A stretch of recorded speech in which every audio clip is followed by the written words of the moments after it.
In the annals of history, certain moments take on a colossal significance, rippling through time and altering the course of civilizations. Such was the case in the year 1453, the year that marked the fall of Constantinople and the end of the Byzantine Empire.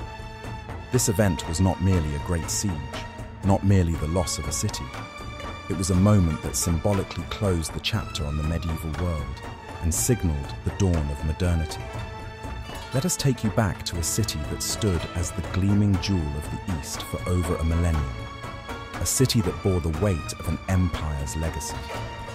Constantinople, fortified by the impregnable Theodosian walls, had outlasted countless threats and invasions. By the 15th century, however, this last bastion of Byzantine power stood alone, a weakened shadow of its former glory, surrounded on all sides by an ever-expanding Ottoman Empire. The Ottoman Sultan Mehmed II, a young and determined ruler just 21 years old, ascended to the throne in 1451. Driven by a vision of conquest and empire, Mehmed understood the symbolic and strategic value of Constantinople. Control of the city meant not only domination over key trade routes, but also a powerful psychological victory over the Christian world. What Mehmed envisioned was not just a military win, but a redefinition of civilizations.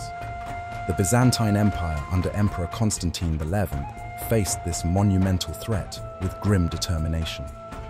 Constantine XI, the last emperor, was a man of resilience but ruled a fractured empire. Constantinople's population had dwindled to barely 50,000, its financial resources drained, and its army small, numbering just around 7,000 defenders.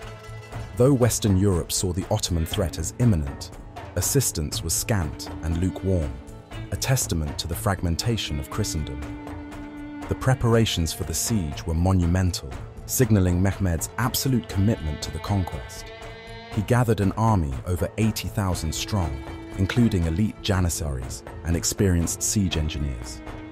Among the arsenal was a weapon that would change warfare forever: massive cannons capable of unleashing destruction on an unprecedented scale. One of the cannons, designed by the Hungarian artillery master Orban, was rumored to fire projectiles weighing up to a ton. These technological marvels would be pivotal in the battle ahead. The stage was set, and on April 6, 1453, the siege of Constantinople began. For the defenders of the city, the Theodosian walls offered their best hope.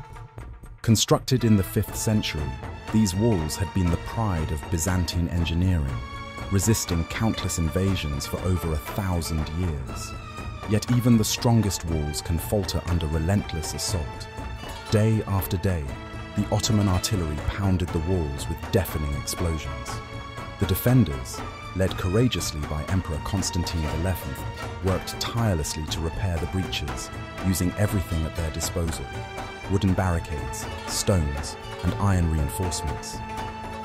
Citizens of all ages and ranks joined in, compelled by the realization that their survival depended on resilience and unity.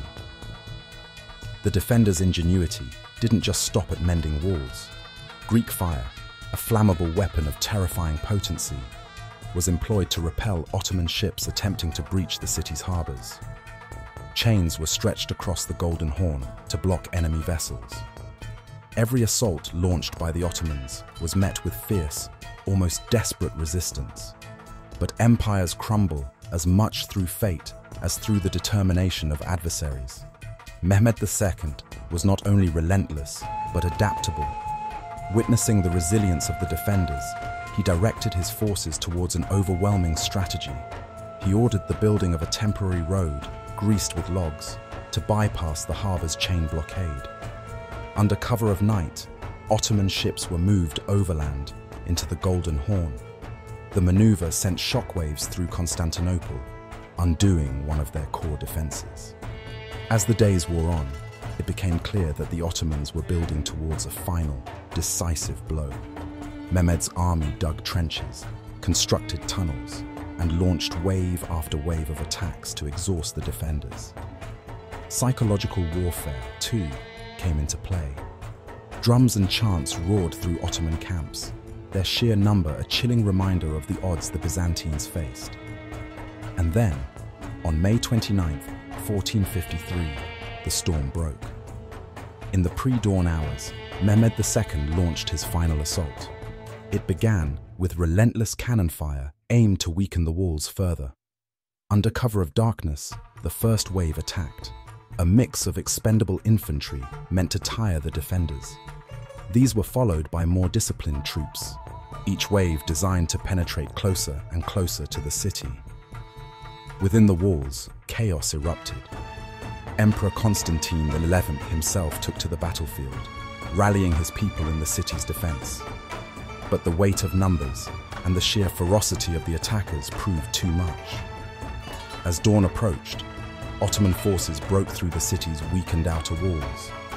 The resistance crumbled, and panic ensued in the labyrinthine streets of Constantinople. In his final stand, Emperor Constantine XI cast aside his imperial regalia and charged into the fray. He died a warrior's death, his body never definitively located, symbolizing the fall of a millennium-old empire. When the dust settled, Constantinople had fallen. The victorious Mehmed II entered the city triumphantly, claiming it as the new capital of his growing empire. The former Hagia Sophia, the world's largest cathedral, was transformed into a mosque, a symbolic act of cultural and religious transformation. Byzantium, once the eastern pillar of Christendom, was no more.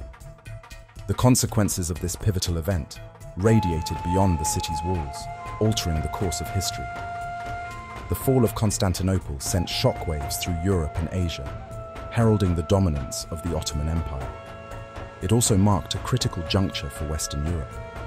With trade routes through Constantinople now controlled by the Ottomans, European powers were forced to seek alternative paths, eventually fueling the age of exploration. Another remarkable outcome was the migration of Byzantine scholars to the West.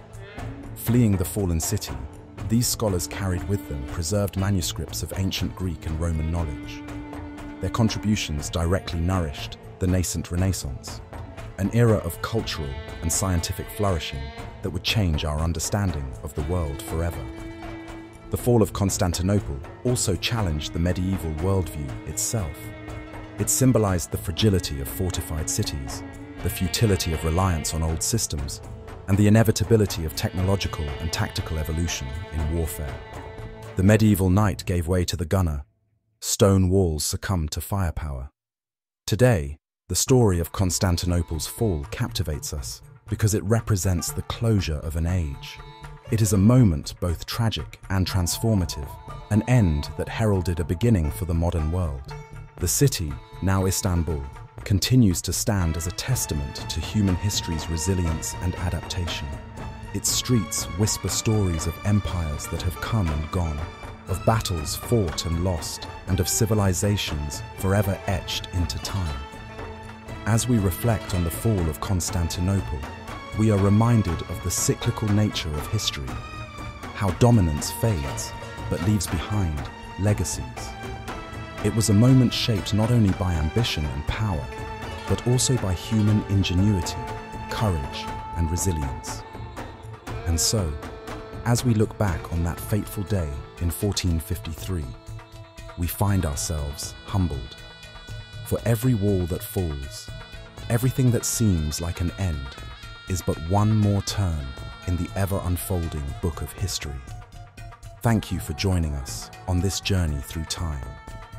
If this story has captured your imagination, please like this video, share your insights in the comments below, and subscribe for more explorations of historical events that have shaped our world.